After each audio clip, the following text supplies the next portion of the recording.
विचार करा, सॉफ्टवेअर बनवण्याची पद्धतच आता पूर्णपणे बदलून चालली आहे. म्हणजे आता कोडच्या एक लाईनवर डोकं लावण्याऐवजी डेव्हलपर्स फक्त आपली आयडिया सांगतायत आणि बाकीचं सगळं काम AI करते. चला तर मग कोडिंगच्या या नव्या जगात, ज्याला वाइब कोडिंग असं म्हणतात, त्यात जरा डोकावून बघूया. डेव्हलपर टेक न्यूजमधलं हे वाक्य आहे ना, ते या बदलाचं सार अगदी बरोबर सांगतंय. आता डेव्हलपर केवळ कोड लिहिणारे राहिले नाहीत, तर ते हुशार AI एजंट्सचे आर्किटेक्ट बनले आहेत. म्हणजे त्या एजंट्सना योग्य दिशा दाखवण्याचं काम त्यांचं आहे.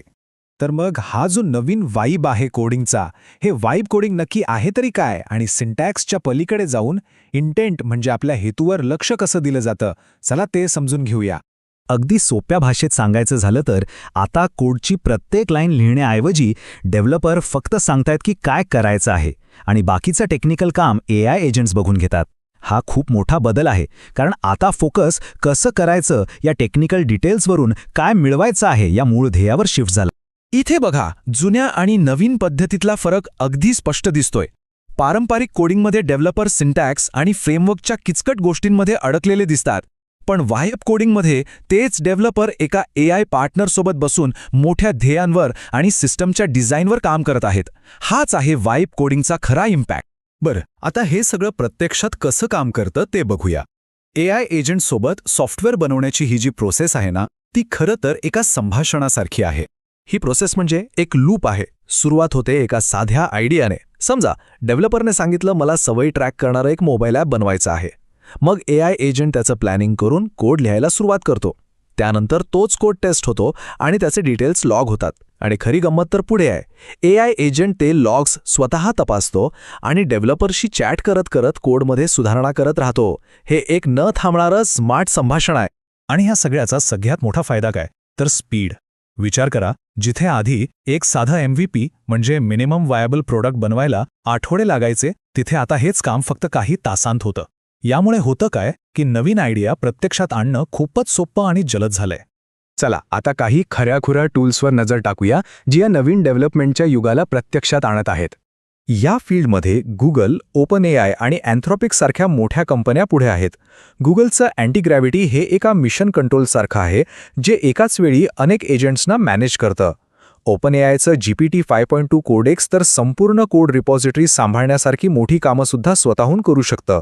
आणि Anthropicच्या क्लॉड कोडने तर एजंटिक कोडिंगसाठी एक नवीनच बेंचमार्क सेट केला आहे, ज्यामुळे बाजारातल्या अपेक्षाच वाढल्या आहेत. आता या प्लॅटफॉर्म्सची काही वैशिष्ट्ये बघा.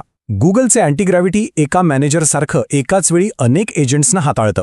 GPT कोडेक्स फक्त कोड लिहित नाही, तर त्यातल्या सिक्युरिटीच्या चुका स्वतः शोधून त्या दुरुस्तही करतं. आणि तेही SWE बेंच प्रो सारख्या अवघड टेस्टमध्ये 56.4% अचूकतेने. आणि क्लॉड कोडने तर आपल्या हाय परफॉर्मन्सने या फील्डमध्ये काय काय शक्य आहे याचे स्टँडर्ड्स वाढवले आहेत. पण या सगळ्याचा अर्थ असा होतो का की आता माणसांची म्हणजे डेव्हलपरची गरजच नाही? तर उत्तर आहे अजिबात नाही. आणि आता आपण याच महत्त्वाच्या मुद्द्याकडे वळणार आहोत. AIच्या मर्यादा काय आहेत आणि माणसांची भूमिका अजूनही किती महत्त्वाची आहे. हे एजंट्स कितीही पॉवरफुल असले तरी जेव्हा स्ट्रॅटेजिक थिंकिंगची किंवा मोठ्या कोडबेसच्या लाँग टर्म मेंटेनन्सची वेळ येते, तेव्हा त्यांच्या मर्यादा स्पष्ट दिसतात. म्हणजे छोटी छोटी कामं ते उत्तम करतात, पण बिग पिक्चरचा विचार करण्यात ते अजूनही कमी पडतात. पूर्णपणे स्वायत्त होण्यासाठी त्यांना अजून वेळ आहे. कोड क्लॅश बेंचमार्क रिपोर्टमधलं हे वाक्य खूप काही सांगून जातं. त्यात म्हटलंय की अगदी टॉपचे AI मॉडेलसुद्धा एक्सपर्ट ह्युमन प्रोग्रामर्स समोर प्रत्येक राऊंड हरतात. यावरून हेच सिद्ध होतं की क्रिएटिव्हिटी आणि खरी प्रॉब्लेम सॉल्व्हिंग या बाबतीत AI आणि एक्सपर्ट माणूस यांच्यात अजूनही खूप मोठं अंतर आहे. ही आकडेवारी बघा, ती फारच इंटरेस्टिंग आहे. हे नंबर्स दाखवतात की एकदा AI एजंटची पहिली स्ट्रॅटेजी फेल झाली की त्यांना परत सावरणं आणि जिंकणं खूप अवघड होऊन बसतं. एकदा हारल्यानंतर जिंकण्याची शक्यता थेट 33% कमी होते. याचं कारण असं की ते एका चुकीच्या मार्गावर अडकून राहतात आणि पटकन अडॅप्ट करू शकत नाही. कोड क्लॅशच्या विश्लेषणात अजून एक मोठी अडचण समोर आली आहे. ती म्हणजे हे एजंट्स अनेकदा लॉग्स किंवा टेस्ट रिझल्ट्सचं नीट विश्लेषण न करताच कोडमध्ये बदल करतात. जवळपास 80% बदल हे कोणत्याही ठोस लॉजिकशिवाय फक्त अंदाजे केलेले असतात. आणि याचा धोका काय? तर प्रॉब्लेम सॉल्व्ह करण्याऐवजी ते नवीन प्रॉब्लेम्स तयार करू शकतात. तर मग या सगळ्याचा निष्कर्ष काय?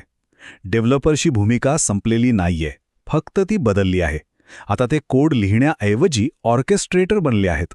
म्हणजे AI वाईब तयार करतं, पण त्या कोडमधली सिक्युरिटी तपासणं, परफॉर्मन्सची खात्री करणं आणि सगळ्यात महत्त्वाचं म्हणजे योग्य स्ट्रॅटेजिक दिशा देणं, हे सगळं महत्त्वाचं काम माणसालाच करावं लागतं.